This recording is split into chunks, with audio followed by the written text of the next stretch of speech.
Hello guys, আজকে আমি দুধ খাবো অনেক দিন পর। দুধ দেখুন, চাপড়া বানাইছে না রুটি বানাইছে আল্লাহ মাবুদি ভালো জানে।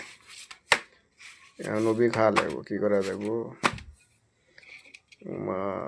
মাছের তরকারি, মূলা। বাংলাদেশে মূলার যে দাম এখন 60 কেজি মূলা।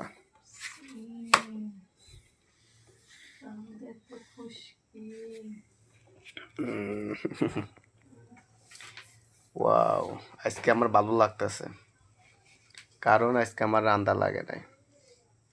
একটু পরে আইছি, পাক করে বেঁচে গেছি। হ্যাঁ, তাই না? রেগুলার রাঁধতেছে অনেক দিন হইল। যাই, ভালো হয়েছে। কাজের যে চাপ, বাসায় এসে মন চায় না যে পাক করি।